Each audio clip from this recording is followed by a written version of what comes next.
اس پر زینت فاطمہ کو جھینپ سی گئی اور ٹھنڈی سانس بھر کر بولی، وہ میٹرک پاس ہے مگر اپنی مرضی کا مالک ہے، کچھ نہیں کرتا، سارا دن سویا رہتا ہے، رات کو چلا جاتا ہے اپنے دوستوں کے پاس گپ شپ کرنے، آدھی رات کو آ جاتا ہے، لیکن اپنا خرچہ وہ مجھ سے نہیں لیتا، لیکن کما کر ان کو دیتا بھی نہیں ہے۔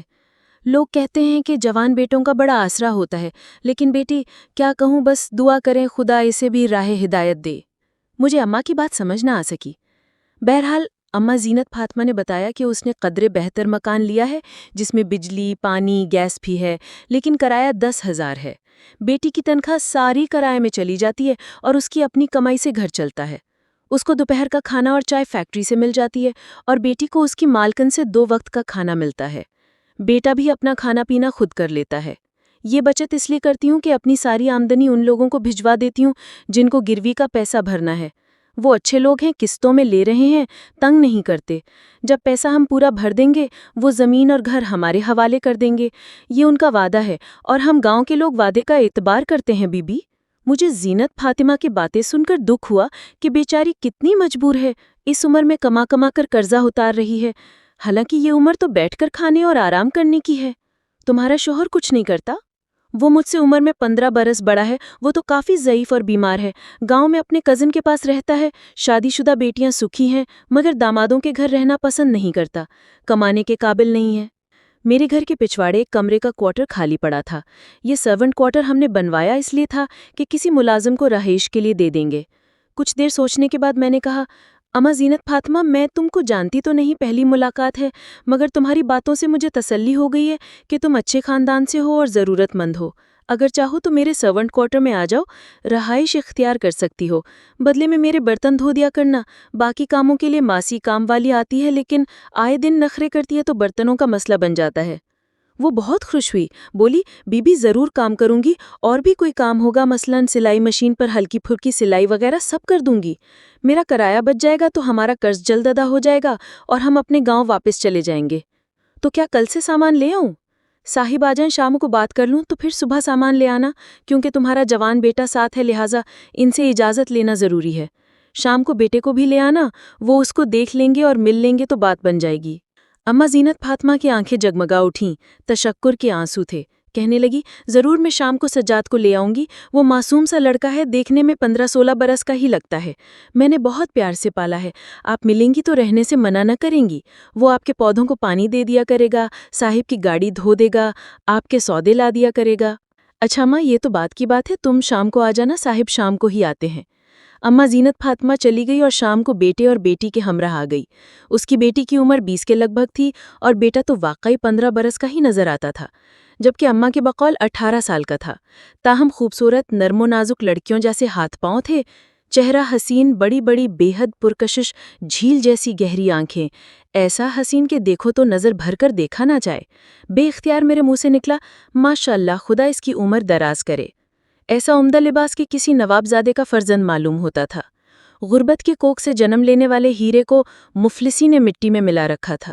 میں نے کہا، اماں بے شک اس عمر میں بھی بھلی لگتی ہو، بیٹی بھی ماشاءاللہ پیاری صورت کی مالک ہے، لیکن آپ کے بیٹے کا جواب نہیں۔ اللہ تعالیٰ نے اس کی صورت خاص توجہ سے بنائی ہے، اس کی نظر اتارا کرو۔ چند منٹ سلمان احمد نے سجاد سے بات چیت کی۔ وہ بہت معصوم تھا، جیسے دنیا کی ہوا بھی نہ لگی ہو۔ انہوں نے مجھے کہا، اس فیملی کو اپنے سرونٹ کوارٹر میں رکھ لیتے ہیں، یہ شریف لوگ نظر آتے ہیں۔ جب میں شہر سے باہر دفتری کام سے اکثر دوروں پر ہوتا ہوں، تم اور بچے اکیلے ہوتے ہو، ان لوگوں کے رہنے سے تم کو بھی اکیلا پن محسوس نہ ہوگا۔ ان کی اجازت ملتے ہی میں نے زینت فاطمہ اماں کو کہا کہ کل سامان لے آنا، بس ایک بات کا خیال رہے کہ تمہارے مہمان یہاں آ کر قیام نہیں کر سکتے، تم صرف 3 افراد رہ سکتی ہو۔ اس نے کہا، بی بی کوئی مہمان نہیں آئے گا، ہم ماں بیٹی بھی صبح کو چلے جائیں گے تو شام کو لوٹ آئیں گے، البتہ میرا بیٹا کوارٹر میں رہے گا اور شام کو کمپیوٹر سینٹر چلا جائے گا، وہاں یہ کام کرتا ہے اور کام سیکھتا بھی ہے، یہ رات کو 12-1 بجے تک آتا ہے، اس لیے آپ کو گیٹ کی ایک چابی ہم کو دینی پڑے گی تاکہ جب یہ رات کو دیر سے آئے تو خود گیٹ کھول کر اندر آ جائے اور آپ کو تکلیف نہ ہو، ورنہ آپ کی نیند خراب ہوگی۔ میں نے اللہ کے بھروسے گیٹ کی ایک چابی ان لوگوں کو دے دی تاکہ اپنی مرضی سے آ جا سکیں اور ہم کو بار بار گیٹ کھولنا نہ پڑے۔ اماں زینت فاطمہ کا معمول تھا کہ تہجد کے وقت اٹھ جاتیں، تہجد پڑھی، پھر نماز قرآن پاک کی تلاوت کرتیں اور صبح 7 بجے سے پہلے اپنا ناشتہ اور چائے بنا لیتیں۔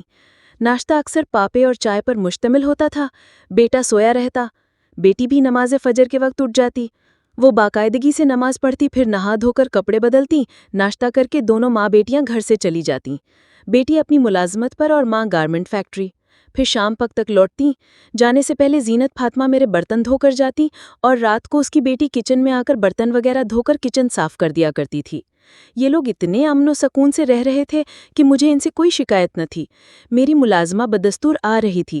اتوار کو وہ البتہ چھٹی کرتی، تب مجھے کام کے لیے کسی مددگار کی ضرورت پڑتی۔ یہ ماں بیٹی اتوار کے دن کا تھوڑا سا وقت میرے کچن کے کام کو دے دیا کرتی تھیں۔ ان لوگوں کے آنے سے مجھے کافی سکون ملا، اور شام کو سجاد نہا دھو کر صاف کپڑے بدلتا اور اپنی ڈیوٹی پر جانے سے پہلے مجھ سے پوچھتا، باجی کوئی سودا منگوانا ہے؟ میں نے جو سودا، دودھ اور ناشتے کا سامان منگوانا ہوتا ایک پرچے پر پہلے سے لکھ کر رکھ لیا کرتی اور اس کو پرچہ اور رقم دیتی۔ مجھے یہ بڑی سہولت ہو گئی تھی کہ پڑھا لکھا لڑکا تھا، سودا سلف سمجھداری سے لاتا، کبھی حساب کتاب میں ہیرا پھیری اور کوئی غلطی نہ کرتا۔ اتوار کے دن پودوں کو پانی لگانا اور گاڑی وغیرہ دھونے کا کام بھی کر دیتا تھا۔ غرض جو معاہدہ کیا اس کی پابندی انہوں نے کی۔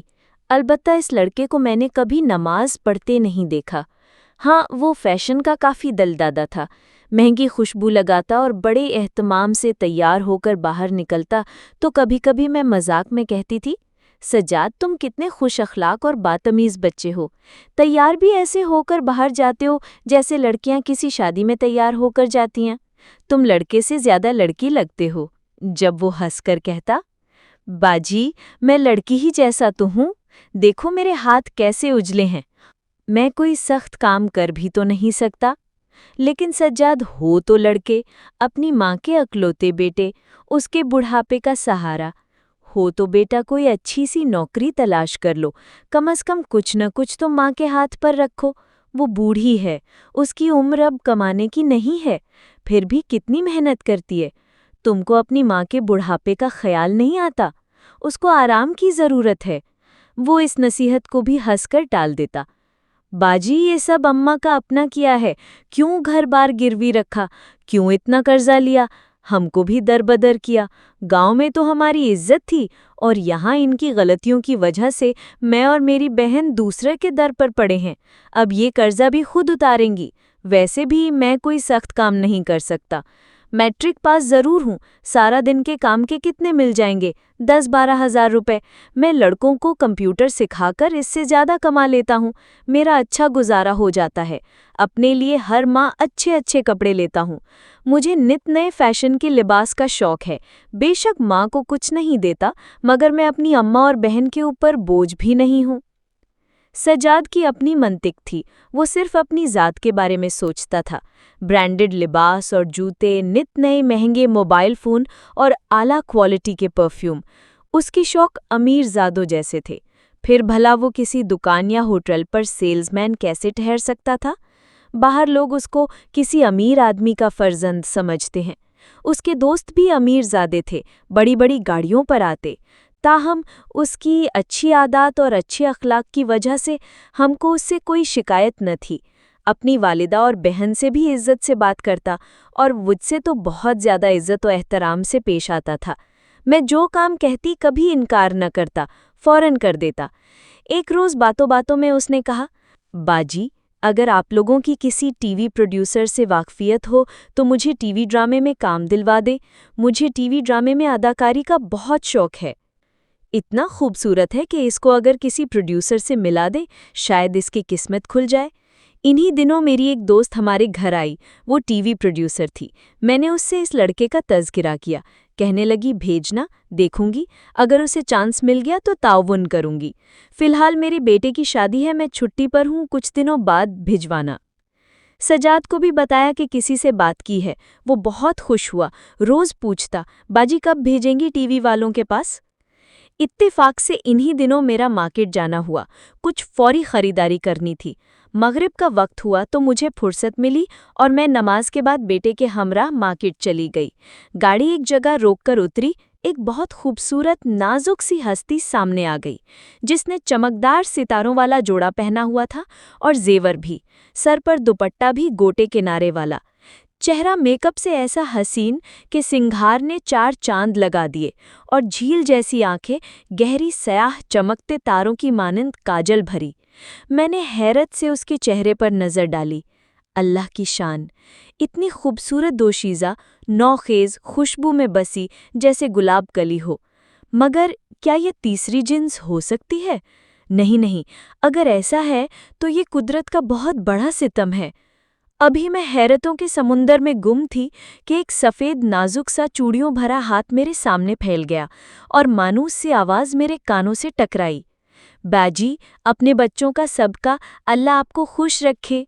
اس کے مقناطیسی حسن سے متاثر ہو کر بے اختیار ہاتھ پرس میں چلا گیا۔ میں نے 50 کا نوٹ نکالا۔ تبھی اگلے لمحے ایک جھٹکا سا لگا، جیسے مجھے کچھ یاد آ گیا۔ یہ تو سجاد ہے۔ نہیں، شاید اس کی صورت جیسی کوئی صورت ہو، مگر آنکھیں وہیں تھیں۔ پھر آواز دسیوں بار سنی ہوئی سماعت میں سمائی ہوئی تھی۔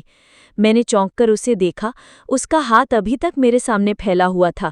سجاد، کیا یہ تم ہو؟ نہیں، میری آنکھیں دھوکہ کھا گئی ہیں۔ لیکن میری آنکھیں دھوکہ کیسے کھا سکتی ہیں؟ ابھی میں نے اس کے پھیلے ہوئے ہاتھ کی طرف 50 کا نوٹ بڑھایا ہی تھا کہ ایک اور گاڑی بالکل قریب آ کر رکی۔ ایک نوجوان نے 1000 روپے کا نوٹ اس کی ہتھیلی پر رکھ دیا اور اپنے برابر والی نشست کی طرف اشارہ کرتے ہوئے کار کا دروازہ کھولا۔ وہ حسین دوشیزہ کا سوانگ بھرا ہوا لڑکا اس کار میں بیٹھ کر نظروں سے اوجھل ہو گیا، اور میں آنکھیں ملتی رہ گئی کہ یہ میں نے کیا خواب دیکھا تھا یا حقیقت تھی۔ اتنے میں میرا بیٹا خریداری کر کے آ گیا اور کار میں بیٹھ گیا۔ امی، جو آپ نے لکھ کر دیا سب سودا لے لیا۔ یاد کر لیں، کہیں کچھ اور تو نہیں لینا، بس اب گھر چلو۔ اس روز میں کار سے بس اتری ہی تھی کہ دوبارہ بیٹھ گئی۔ مجھ میں سکت نہ تھی کہ کچھ اپنی مرضی کا خریدنے بازار کے اندر جاؤں۔ گھر آ کر بھی میں گمسم تھی۔ سجاد کی ماں اور بہن اپنی اپنی ڈیوٹی دے کر گھر آ چکی تھیں اور عشاء کی نماز کے لیے وضو کر رہی تھیں، لیکن سجاد گھر پر نہیں تھا۔ میں نے پوچھا، زینت فاطمہ، سجاد کہاں ہے؟ وہ گھر پر نہیں ہے کیا؟ بی بی، وہ اپنے کام پر چلا گیا ہے۔ جانے سے پہلے آپ کو آواز دی تھی کہ باجی کوئی سودا منگوانا ہے، لیکن آپ گھر پر نہ تھی۔ اسے دیر ہو رہی تھی، ڈیوٹی کا وقت ہو گیا تھا، تبھی چلا گیا۔ جی چاہا اماں کو سب کہہ دوں، مگر میں نے زبان بند کر لی۔ سوچا اس نیک عورت کو اگرچہ پتہ نہیں کہ اس کا بیٹا کس قسم کی ڈیوٹی دیتا ہے تو اسے بہت صدمہ ہوگا۔ بیٹے کو بتانا ضروری تھا۔ میں نے اسے سارا احوال بتایا تو اس نے کہا، امی، ان لوگوں سے کہیں کوارٹر خالی کر دیں۔ تمام محلہ جانتا ہے یہ ہمارے گھر سے نکلتے ہیں، کپڑے بھی ٹھیک ٹھاک پہن کر باہر جاتے ہیں۔ کل میرے بیٹے کی سرگرمیوں سے محلے دار آگاہ ہوں گے تو ہمارے بارے میں کیا سوچیں گے؟ یہ حلیے سے ملازم نہیں لگتے۔ سبھی سمجھتے ہوں گے کہ ہم نے اپنے رشتہ داروں کو رہائش دی ہوئی ہے۔ خدارا اپنی نیک نامی کا خیال کرے، بہت ہو گئی خدا ترسی، بس کل ہی ان کو نکالیے۔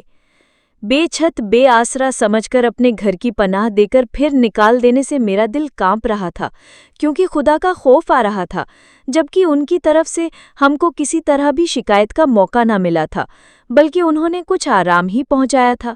یوں بھی سرونٹ کوارٹر خالی پڑا رہتا تھا، میں کبھی ان کو نہ نکالتی، اللہ کی خوشنودی سمجھ کر نیکی کے خیال سے رہنے دیتی۔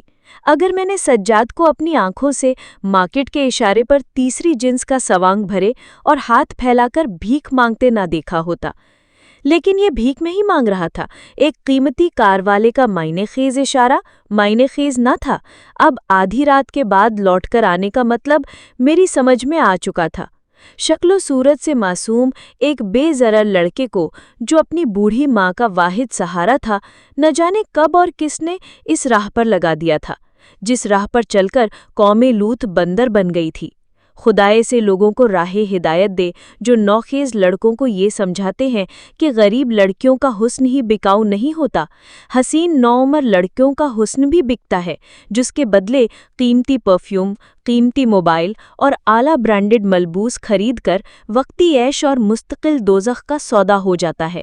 آج کراچی اور وطن عزیز کے دیگر شہروں کے ہر چوراہے پر شام ہوتے ہی ایسے کئی مرد خسروں کا سوانگ بھرے بھیک کے لیے ہاتھ پھیلاتے نظر آتے ہیں۔ تب میں سوچتی رہ جاتی ہوں کہ ہمارے وطن کی اخلاقی قدروں کو کیا ہو گیا ہے، ہم کس سمت جا رہے ہیں۔ حیرت کی بات تو یہ ہے کہ ہزاروں خسرے ایک دم کیسے برساتی مینڈکوں کی طرح نکل کر سڑکوں اور چوراہوں پر رونق بازاروں کے چپے چپے پر نظر آنے لگے۔ کیا ہمارے ملک میں ہزاروں کی تعداد میں خسرے اور ہجڑے پیدا ہو رہے ہیں؟ یہ ہجوم کی صورت میں ملک کے ہر شہر میں پھیلتے چلے جا رہے ہیں، اور کیا واقعی یہ اصل میں تیسری جنس ہیں؟